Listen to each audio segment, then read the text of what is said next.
Hello, Mr. Capulet. Is that you, sir? Who's this? Who's this? This is Aaron Richmond calling from Running Errands. I don't know who that is. What's going on, dude? How you doing?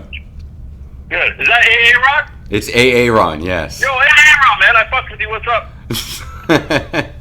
I think that dialogue goes perfectly for the picture I've decided to put up of you. Oh, God. I was worried about that. Yeah, and this is what we get. This is a silly man, DJ Capulet. If you don't know him as a person, you'll get to know him, I hope, over the next little while. How you doing tonight? I'm great, man. That's awesome. Okay, before we get into any industry questions, I got some fun ones, I guess, lined up. The first one I got to ask, with what happened in the news today with with Conor McGregor or whatever, and the UFC card getting kiboshed, have you been watching all that? I'm not sure what's going on.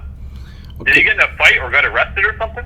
Something like that. From what I know, to be honest, I'm not 100% of what happened either. I saw some of the video. I don't know if it was genuine or if it's to hype up a fight that's going to happen in a year from now. But what happened is... he hasn't defended his title in like 500 days. Yeah, and I don't know, like, yeah, you're right. He's like the undisputed champion of not fighting. So, and looks like he's out there boxing and shit. Well, sorry, go ahead. No, I didn't have that. Was the end of my sentence. Oh, he's mocking and shit. Okay, well, what he did is he grabbed like a two-wheel dolly, like a really industrial-sized dolly, and he chucked it at the window of this bus that contained a guy he was trying to throw it at, as well as like 6 other innocent fighters. And by doing so, he smashed the bus window, which broke and hurt 3 of the fighters, taking them out of tomorrow's match. So a guy who's not even involved in tomorrow's fight, and like you said, hasn't fought in 500 days, somehow just destroyed like a quarter of tomorrow's card. Like, he's something like... That's beautiful. What's that? That's beautiful, man. It's beautiful. That's beautiful, man. It's great TV. But with that, I have to ask, I don't know if you're into any of the stuff that's happening this weekend. There's a lot. There's the UFC card. There's WrestleMania 34. The Raptors have their last game. The Leafs. Are you watching any of this stuff? No, I have no interest in any of that. I didn't think so. So, okay, with that, I got to ask a question that I know you'll be passionate about answering. Who, if you were to identify with, in what family would you be if you were in Game of Thrones? Stark, man. I've been a Stark since day one. You're a Stark. Ever since they killed my father. Hold on. Let's warn spoilers. Okay, we are definitely gonna have spoilers here. So nobody's seen season 1 of fucking Game of Thrones. This is the first season. Everybody knows Ned Stark gets his head cut off at the end of the first season. If anybody has a beef with that, they can come to my apartment. Well, and that's the funny thing about the loyalty to people who are Stark fans is they're a foolish family. Like, yes, they're honorable, but they're stupid. They do so much stupid shit. Like, the whole family's dead. Why? Because we're survivors, bro. We're survivors. Yeah, you're survivors. We're not getting fucking blown up by wildfire. Yeah, we'll see. We're dying. We're going down fighting and swinging. And we've got the fucking prodigal. I can't say the word. Prodigal. We got Jon Snow, bro. Yeah, but he's not even a Stark, right? He's a Targaryen. He's a half-breed. He's a half-breed. Okay, then let me ask you, what is Catelyn? What is her half-breed? If she is half Tully, what is her other half? If we're going to talk about halves. Stark? She's not Stark because she's married to a Stark. I think we're going too deep here. Well, hold on. This is what I mean. I think she's a Waynwood. But if you're going to talk about divided lineage, it's moot. Like, my last name's Richmond because my dad's last name's Richmond. Most people take their father's names, and Jon Snow is they called him Jaehaerys, I think, Targaryen, or Aegon Targaryen, I forget. But in the books, he's got a different lineage. Like, he's still the R plus L equals J, but obviously within the books, the story's so much more in depth. You have room for more story, and in the show, they've kind of kiboshed it. But yes, he's a Targaryen, not a Stark. Listen, I think you're a book reader, and I feel like I'm being backed into a corner right now. I don't like it. I get what you mean. I'll move on. Okay, if you could identify with any animal, what would be your spirit animal? Tiger. That makes sense, actually. Yeah. You have a tiger tattooed on you, if I'm not mistaken. Yeah, I have a tiger on one side of the line. I like big cats. You just like cats all I like together. I like regular sized cats as well. But I would love to be a fucking tiger because it's a dope animal and it's pretty high up there on the food chain. If I'm not going to be a person, so you know. There was a lady recently, not a lady, a girl actually. I don't know if you heard the story coming out of India maybe 3-4 days ago. She had a pet goat that was playing in her yard somewhere there in India. And a tiger came to attack, like the way that we might have a coyote go after our dog. This tiger came after her goat. And she fucking took on the tiger, and her mom beat off the tiger. I'm like, can you imagine that? Yeah, like they're both in the... I don't believe that. They're in the... I don't believe that Dude, at Google all. the story. 1 second. You can Google it. And here, Have you seen a tiger in real life, Aaron? dude, I don't know if you saw my profile photo is me petting a tiger. Okay. So I have met tigers. Imagine a full-size tiger with all his teeth out coming at you. I can't. I can't. You would shit your pants. You would shit your whole gut through your asshole until you're inside out. It would be tough, man. I don't know, like with the passion that I have for like my animals or anyone would have for their children, we tend to do things that aren't necessarily rational when faced with those circumstances. So they were both hurt. They're both hospitalized. The goat is dead. They didn't save the goat, but they did take on the tiger and live. So maybe the tiger just wanted the goat, and then he got what he wanted, and he's like, I don't want to eat no nasty bitches like that fucking. Where are they from? India. India? I love Indian people. Yeah, you can't say anything more than that, else you get fucking hit with some racist shit. I was going down a bad path there. Yeah, don't worry. And I gotta warn you, I don't edit these videos. And to my listeners, guys, you get raw footage. As much as I don't play them live. Is this live?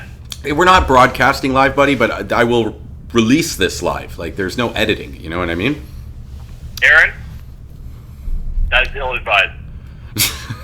It's not ill-advised, buddy. It's what I'm capable of doing. I've said this to many people. My abilities are very few, and I stick to them. I utilize my abilities as best I can. And when it gets into technology, I suck. So if somebody's like, here, I can show you how to do a video program, and I'm like, okay, and then they pop it open and they start showing me stuff, I just get lost, dude. You may as well be teaching me neuroscience. Like, do you podcast it? What's that? Do you podcast it? Yeah.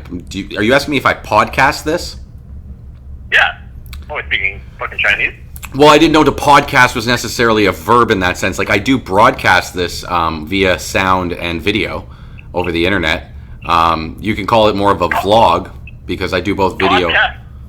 What's that? Podcasting is a verb for fucking you're on iTunes. I'm not on iTunes. Okay, so I distribute through YouTube. Then you're nowhere. If you're not on iTunes, you're nowhere, dude. Yeah, I know. Sorry to say. I can teach you. Well, here it is. Okay, once again, you're not the first one to say that. Here's the thing, buddy. When you get into artistic rights of even this conversation, like when I talk to people and they ask, what are you doing? What's your agenda? Why are we doing this? Money definitely does not get into the equation. But as soon as I start monetizing this channel, which will happen, the conversation has to change. Now, you're a friend of mine, and I would never expect you to be like, yo, dude, you've been selling our shit for $1.99. I want my cut. But there are guys I've talked to that aren't my friends necessarily. And if they knew I was doing business in this, they would want their cut. And it would just turn into a much more convoluted situation than what I have right now. Wait, why do you want to monetize it? By putting it on iTunes, you monetize it. No, you don't. What, you give it away to people on iTunes? Yeah, dude, podcasts on iTunes are free. I never monetized my show. Well, then, yeah, no, then I'd be totally fine with something like that. I just haven't done it.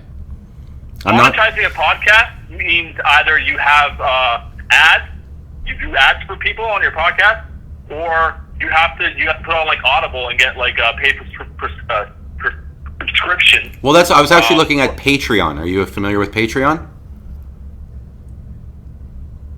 I mean, yeah, but that gets a little dicey. Well, to be honest, if you're going to accept donations and then not give your guests the cut. Well, what I would have to start doing, this is my goal. Okay, so to open up a little bit of what some of my plans are. Obviously, I'm not doing this in the foreseeable, by the end of the year, hopefully this will be the situation. I have new clothing coming out, and there's going to be even more. So my goal is, with what I'm teaming up with Solid Apparel, is to offer people, for a membership to my Patreon account, you get all my podcasts, and you get a shirt. Right. So the shirts are selling for $25. The Patreon thing will be the same price. So you may as well just sign up for my Patreon. I'm going to give you the shirt, right? So that way... Yeah, was that an advertisement, dude? Because I think you owe me money now.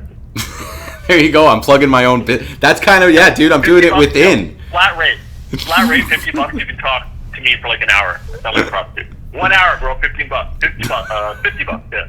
$50. $49.99. I love it. Just pick some number of the year. $50. That sounds right. $50. $50 a podcast. You know what I would do? I would. What do they call it? When you just talk and talk and talk.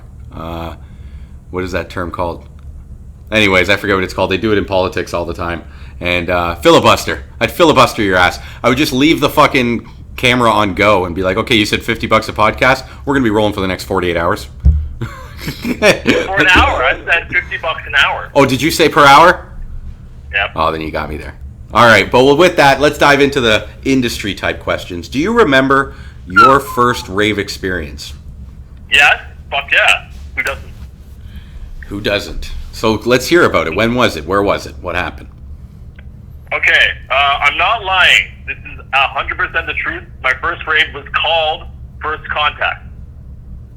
And it was put on by, I don't know who, but it was at the government. And it was in, early 1999. It was my first, I was a wannabe raver before then for many years because I really liked the music.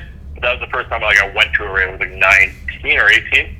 And the first DJ I saw was a big fat guy, like a white trash fat guy wearing a Cartman shirt.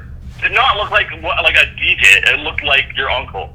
And he was DJing in this in the round on the stage that spun around.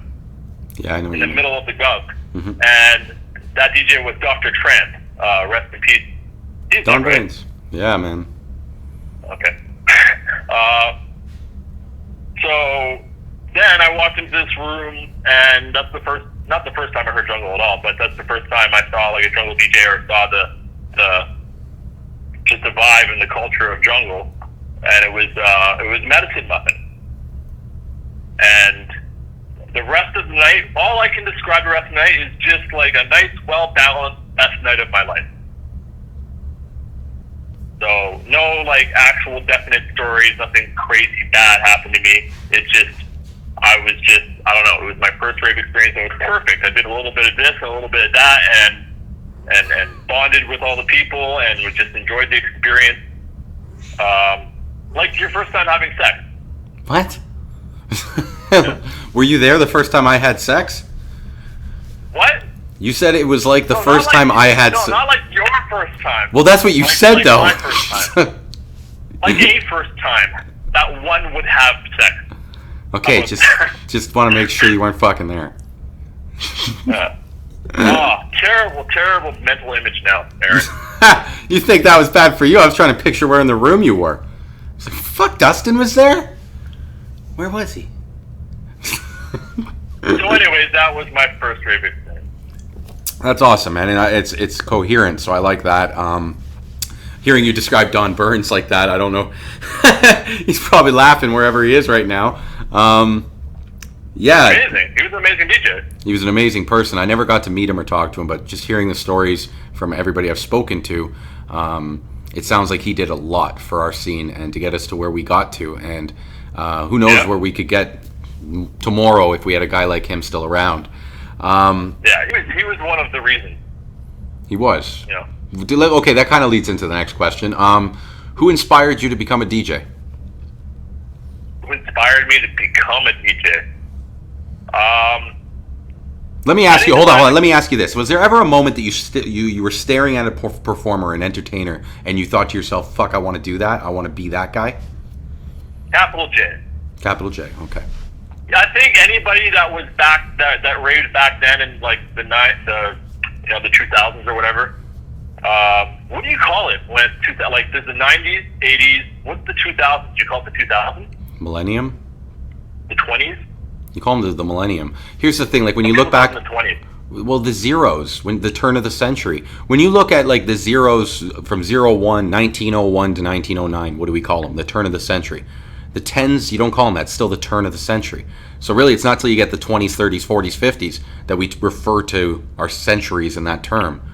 So really, it's just the millennium or the turn of the century. When you, in my opinion, when you're talking I'm about. not going to say the turn of the century. That's like 7 syllables, dude. It's also I'll cut that shit down Victorian. to like 2. Okay, well, millennium, man. That's, Y2K, you want to say that? That sounds very 1999-ish to say. Anyway, anybody that ever read back then knew that capital J at a certain time was like the fucking shit, dude. He was the guy that everybody wanted. It was him and Spins, actually. Pablo. Those, and Trigger, MC Trigger. Like, MC their Trigger, appearances at Next Junction, like, for a junglist, you know, that was really something to look up to, because, you know, they had everybody, everybody's attention all the time. Because they would scratch, and not a lot of the DJs scratched, and they would put on a show, and they would play amazing fucking, like, bootlegs, like, you know, like the Bittersweet Symphony and Star Wars, and, you know, stuff that's like, you couldn't release because of your copyright bullshit, like we were talking earlier. Yeah. Well, and when you're playing it in the club, I remember those guys that used to come in from, I don't know if they worked for SoCan, who they worked for, but they'd come in while you were performing and check your crate. They wanted to see, even if you were doing when the CDJs first started coming out, people would have those CD binders, and if you had CDs, they wanted to see that you had paperwork that showed that you paid for the music, that they weren't just burned CDs. And you'd get a ticket if you didn't have all your ducks in a row. So guys did start getting a lot, because there was a point where you could play whatever the fuck you wanted. Nobody was going to say boo when the whole Napster days started happening. There was a good 2 years, I'd say, of transition where people were stealing music and playing it left, right, and center, and nobody was getting caught for shit. And then they caught up with it and started, you know, cracking down, which rightfully so. You shouldn't be just yanking people's music like that. But yeah, with that, CCD&B. Now, I want to talk about CCD&B for a moment, only because I know you're involved, but I don't remember how it happened. Like, if I'm not mistaken, you got involved in CCD&B post Ty. Like, Ty was first, and then you took over. Am I wrong in saying that? Yes, you're wrong. Okay, please correct me. I didn't take over CCD&B from anybody. You started it? Yeah. Okay. So how did you start CCD&B? Well, I think you're getting confused with like a radio show or something that we did, or maybe Cross T. I don't know. I did DCS 905, and it's possible. That's what I mean. Like, I don't think Ty handed over DCS 905 at any point, though, right? Not to you. He I know Facta. Well, Dubcom like had a show on Prophecy that was what the fuck was it called? I can't believe I can't remember. It wasn't on Prophecy. It was on 89.5, and it was DCS 905. Yeah, DCS 905. Well, that's what it was called. It was called DCS 905, the future of Toronto's drum and bass. Anyway, so like he was responsible for like bringing a lot of like Canadian like producers to the radio waves, and because he had to, because he had to play a certain amount of Canadian contacts by Canadian law, and his show was like amazing. But then I did a podcast called CCD&B, which was which was just all Canadian content, like 100%. But yeah, I don't know where you're getting your. Well, no, what I'm probably getting mixed up, because I thought that Ty had started CCD&B as a side project from DCS 905, and then when he stopped, you kind of just took over. No. I think he came up with the initial thing though. Like, I didn't know what I was going to call it, and I think I said something like Canadian Content Drum Bass, and he's like, you should call it CCD&B, or he might have even come up with the name. But aside from right now, I've had. I did everything myself. Well, that's awesome, man. And do you remember what inspired you to want to do that? Like, because here's the thing. I look at where we are today, and I see the amount of production, and you don't even have to ask people, like, are you a producer, or did you know you should produce, or we should focus on Canadian talent. It's just being done. And I think people like yourself and Ty helped pave that path, planted those seeds towards people wanting to produce and people wanting to stick within their own country. Because for us as ravers, you'd pay money to go see UKs play their songs, and nobody was really making music. We really had to dig deep to find producers. So I'm curious, like, what inspired you to want to do that? Well, I've been DJing for a while, and I lived in Mississauga, so I didn't really know a lot of the big DJs in Toronto. I wasn't like in the circle. I wasn't at too many parties. But like I've always wanted to, get better slots, like stop opening all the time and maybe get some better time slots, book on real parties, and I always like aspired for that. But I didn't know where how I could like fit into the team. Because I didn't really like producing. Like, producing was very monotonous for me, and I just never got into it. So I needed to get like recognized amongst legends and producers, and I figured, well, at the same time, I was discovering this thing called a podcast, where I just wanted to trying to find places to put my mixes out, right, to my promo mixes, and then I realized I could do a podcast, like put mixes on that, and then I thought, well, what if I did a mix that was like, and what if I came up with this concept of an all Canadian podcast, because I needed some kind of concept for the podcast. There was like a lot of other drum based podcasts, and it couldn't just be like the Kapulet show. I thought that sounded stupid, and so I just was like getting sent music from some of my friends that made music while I was DJing, and I thought it was really good, and I figured I'd try and make an all-Canadian mix. I think other guys had that idea too, to make an all-Canadian mix or something, an all-Toronto mix. I think some guys did too, but my idea was to make it like a show, like a podcast, like a radio show. I gotta cut you off, man. I did. If you don't remember, I had a CD called the Vivid Mix CD that was... Was it yours? Yeah, it was yours. Yeah, you're the guy that made the Toronto mixtape. Yeah. I'm not sure if you bit my thing. No, I didn't bite nobody. I was the first one to do it. It's joking though. Like, no, I think we were doing it at the same time. It's possible, Dustin. I don't know. To be honest, I released the Vivid Mix CD Part 1 in 2002. I released the Part 2 in 2005. And they were 100% Toronto. And then Part 3 came out in 2008, but I branched out for that. It wasn't 100% Toronto. I had Skibba D and Demolition Man and a few other UKs on the CD. So, but Ty and I worked together because of that. We were working very hard to promote Toronto sound. And I remember Ty coming to me about you. We didn't know each other. Like, we don't need to go into the depths of how you and I came together through shoutouts to Kasha, but how that whole happened. But we definitely knew each other through other people. Like, I knew of CCD&B through Ty, which obviously turns out that was you. But so Ty was bringing music to the radio show. I was the host of DCS 905, so he'd come in and play like a whole 1 hour slot for CCD&B, and it would be dedicated to the Canadian talent. Like, one guy that really jumps out is, do you remember DJ Decibel? Graham? I know the name. He ended up committing suicide, but I'm pretty sure you're the one who got us some. Well, CCD&B is where we first heard that music, I think. And watch Ty, if you're listening, call me out and be like, no, man, that was not him. But anyways, he was one of the greatest producers I ever heard, and he was from Winnipeg. And it was like, we would have never heard this sound if it wasn't for CCD&B or the people out there trying to collect the music. Not just listening to what came to them, but going out there and finding it. One thing I find interesting listening to you talk about your inspiration behind creating CCD&B is that you were very opportunistic in understanding that there was an opportunity that needed to be filled. You saw an area in the scene that needed strengthening, and you wanted to help do that. And you also felt an obligation, like a passion for wanting to impress your peers.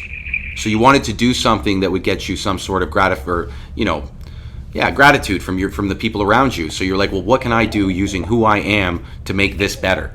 And that's deep, man. I mean, honest to God, the end goal was always to get up on that stage at a big party with a big crowd. I mean, it's always been just about that. And like, I just came to understand that I had to do something aggressive.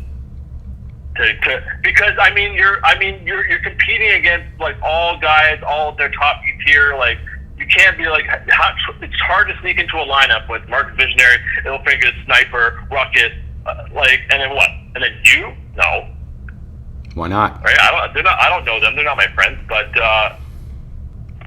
if you become like somebody, then you're worth something. I don't know. That's a really dumbed down version of what. No, it's a very understandable. I think a lot of people. I'm getting very stoned right now. So. Well, that's nice. That's good. Yeah. Friday night. It is, and that is fine, man. It is a free world, and I'd be getting stoned with you if I didn't like getting stoned on camera. I do obviously smoke weed, but it doesn't really go well with the camera. I think I'd look stupid, like seeing people smoking weed. I don't know if you see those people on Facebook and shit who just go live and they're like hitting a bowl. What are you doing? What? Anyway, I wanted to smoke because I knew I was going to be talking, and when I first start to get high, I tend to ramble and talk a lot. So I wanted to give you that, but unfortunately, there will be a point where I start to burn out, and so will my intelligence. But it was a good first half of the conversation. Let's see where it goes from here. Oh, that's good to know. Well, warning to the listeners. I think that began for you at the age of 28. But with that, I'm going to ask you, what changes have you noticed in the scene since the day you started to where we are today? Oh, God. You can't ask me that question. First, okay, let's go back to CCDB. I need to clarify that I don't have involvement in CCDB right now. Okay, go ahead. Pretty much at all. My involvement in CCDB is that I created it, and I ran it for a very long time. But I gave the whole thing to DJ Lovehurst, Matt Scanlon. Mm. And he's been doing different things with it since. And although he is not really doing a lot of podcasts, that's kind of a shame, and I wish I could do them, but I made a decision not too long ago. And so yeah, it's like we're not talking about something that I own right now. Yeah, no, and I was aware of that. For my listeners, if you didn't know, you can still check out CCDMB. It is still an entity. Like he said, a guy named Matthew is running it now. I just wanted to understand the inspiration behind the introduction of it. You can still check out the old episodes too, I think, on YouTube, where that I'm on, or that I've done. And they're terrible. They're not very good. I'm probably a much better podcaster now if I tried it again. Well, if you have any links... But I didn't know what I was doing. You gotta understand. I have no idea what I'm doing. I've never even hosted like a thing or even used my voice on a microphone or recorded it, right? So it was very sketchy. But I had fun with a lot of like the bumpers and the sound effects, and getting a lot of people from Toronto to be like, "Hey, you're listening to TCDB." This is like the shoutouts and shit. And I got a lot of shoutouts, and I had fun editing it. If anything, editing was like the funnest part of doing that. Well, excuse me, it's also a learning experience, and you did have an interest in doing like your own radio podcasts and stuff. Whatever happened to that? Radio podcast, to get on the radio? I probably could have gotten on the radio, but like with TCDB, I was a bit of a lot of a control freak. Like I would like edit, like I said, I would edit the shit out of my episodes. I would make it sound like it was like a live radio show, and I had like some guy behind the soundboard and everything. But it was all just like meticulous hours, like unnecessary hours of just like editing and cleaning up and like fixing my uhs and like everything, and just trying different like mixes and yeah. All right, with that, let's try and jump into these last few questions before I lose your brain. What changes have you noticed since the day you started to where we are today? In the scene, obviously. Apples to oranges, man. You've noticed we have more apples and less oranges? Well, it used to be oranges, and now it's apples. I get you. I totally understand that. I guess what I mean is you can't compare how it was back in the day to how it is now. Like, you can't relive like the hippie days of the 70s. But I can compare an apple to an orange. Hold on a second, okay. Apples and oranges. Music festivals today. Well, okay. There's another question I ask. What would you consider was the pinnacle of our scene? Are we in it right now? Has it already happened? Is it still to come? The pinnacle of our scene? Yeah. Wasn't that like a long time ago? Well, that's up to you. Do you think that it was a long time ago? Have we already reached our pinnacle? Like, is there nothing better to come? When was it? Was it to me? The pinnacle of the scene is when we were having fucking warehouse parties at fucking the Better Living Center and fucking and raves at the Science Center and abandoned bingo halls and shit. That was the Next Junction and like hockey rinks, and that was the fucking, you know. But that's not talking about jungle. That's talking about the rave scene in general. I totally agree. Do you think that's like dead? I don't want to sound like whatever, but it's true. Okay, and so to you that was the pinnacle. Will that ever happen again? Is it possible for Toronto to ever see that again?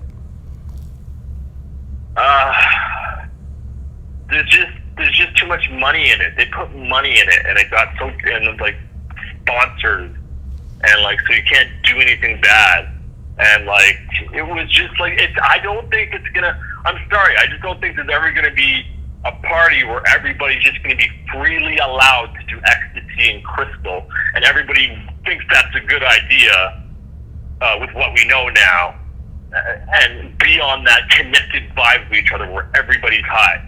Because that's what raves were like. We went to a rave, there was no hold barred. It was just like a free fall of like a market of just drugs, and everybody's high, and everybody was on the same level, and we all loved each other. It was like plur, it really was. For a while, and that's because we're all high as shit on fucking crystal meth and fucking ecstasy. And many other things. That's right, I said it. Well, but here's the thing, Dust, is I agree with you. I was like that, but not everyone was. And it's ignorant for us to say it was. No, they weren't. They weren't. When you talk to guys like Marcus was never a partier like that. Even most recently, I released the Ton Piper interview, and in that we talk about it, and he's never done drugs, and he's a hardcore raver. Because it was Marcus's job. But they didn't start that way, buddy. He wasn't born a DJ. He was a raver first. And same thing with Ton Piper. He wasn't born an MC. He was a raver first. So these guys, okay. I agree. Like even right, so throw a couple names at me, but like I'm just saying, my experience was like that. Mine was too. That's what I'm saying to you, buddy. I agree. Mine was too. But it's unfair to say that everybody was high.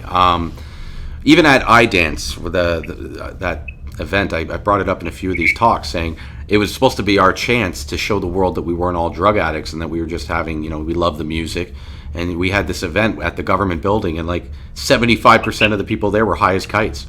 I was selling K. Yeah, well, like, but. Well, yeah, okay.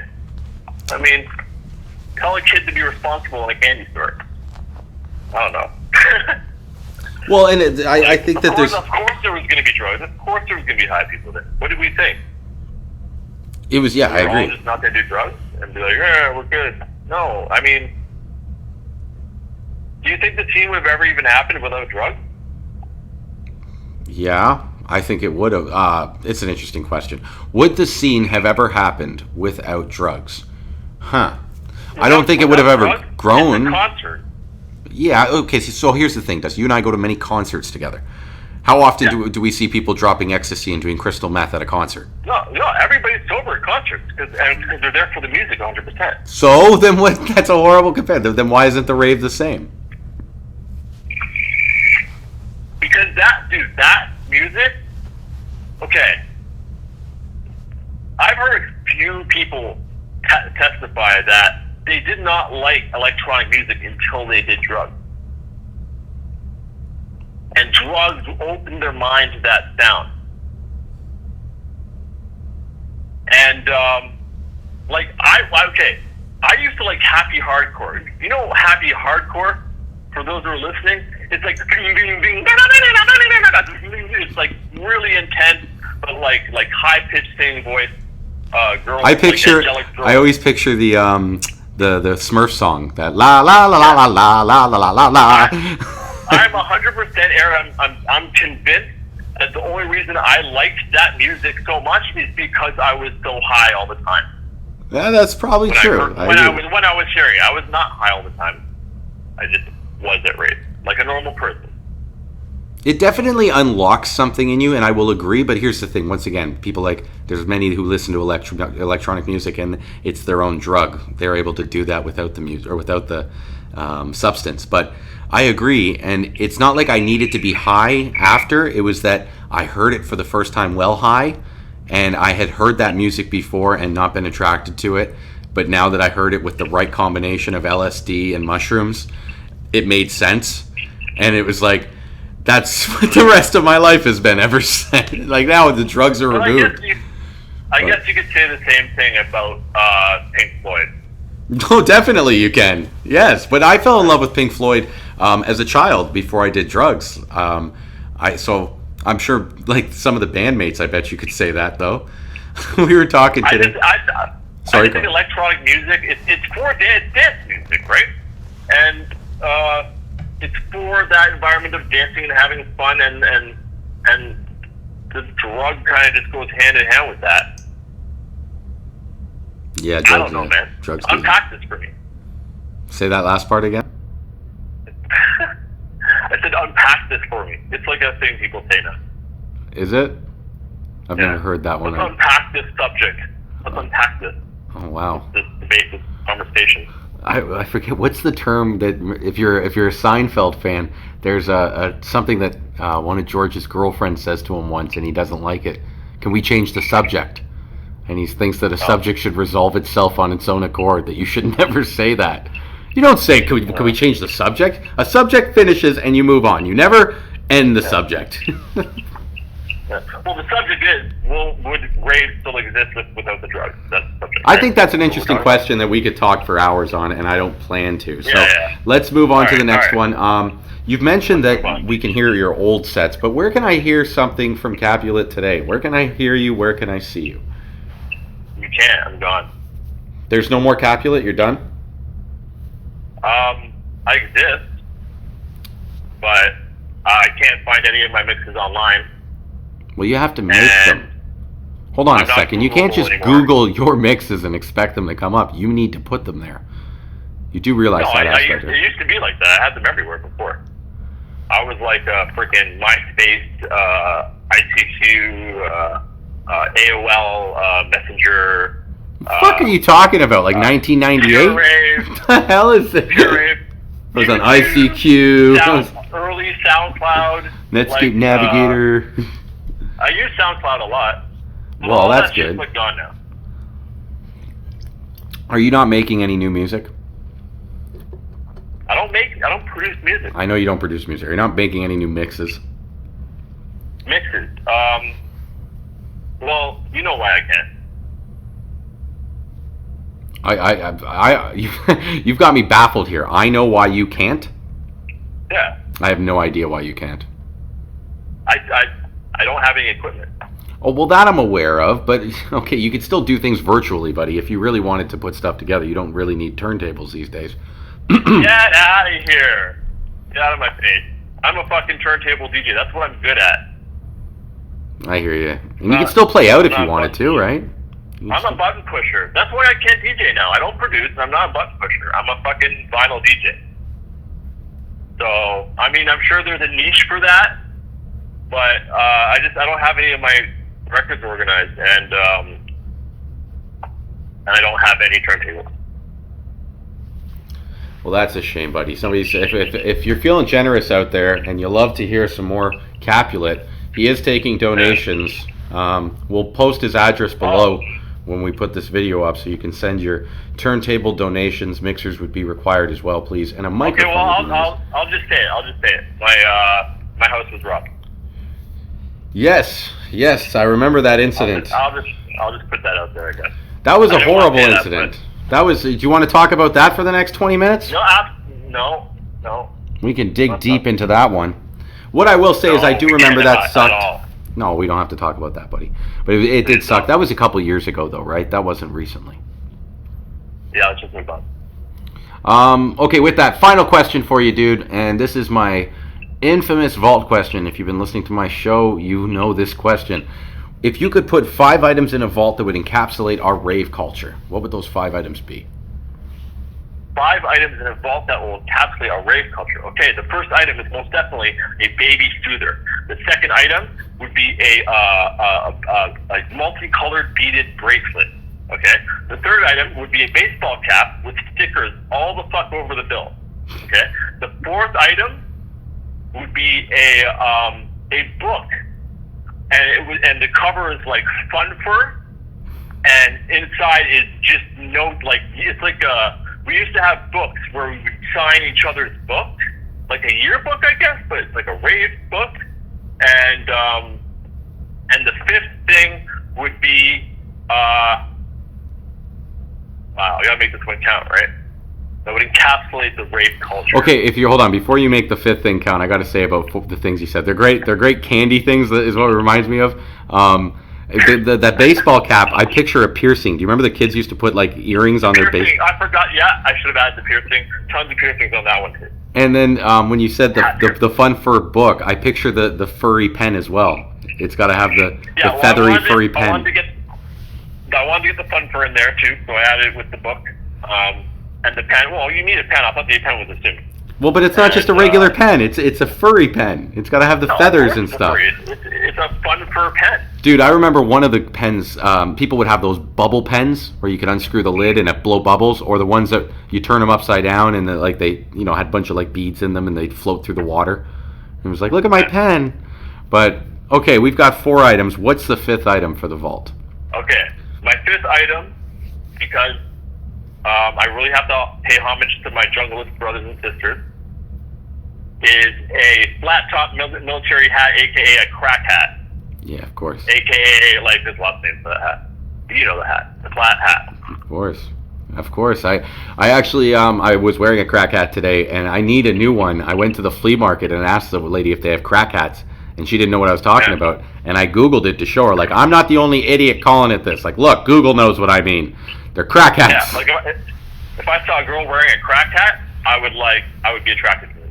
I agree with you. I think it's a hot look for women. There's something about it. Now it would just be weird. What's that? Now it would be weird. No. Crack hats today. No, reminds me of Sonya Blade. That's the Sonya Blade look. If you know who that is, I assume you know Mortal Kombat. Yeah. But anyways, okay, that was it. Here, buddy, stay on the phone with me. I'm just going to sign off here, okay? Hold on. Okay, bye. All right. Bye. Okay, he's saying goodbye to you guys. That was him, DJ Kapulet. If you guys want to hear him, you can't anymore. I will post the CCD&B link down below. Let's remember men like him, and let's try and follow in his path. Let's find more Canadian... Sorry, go ahead. Check out my Facebook, and if you want to donate some turntables to me. There you go. I'll only take black Tech 12s American made. So he's a beggar and a chooser. And on that note, as always, guys, thanks for tuning in. Until next time, peace out.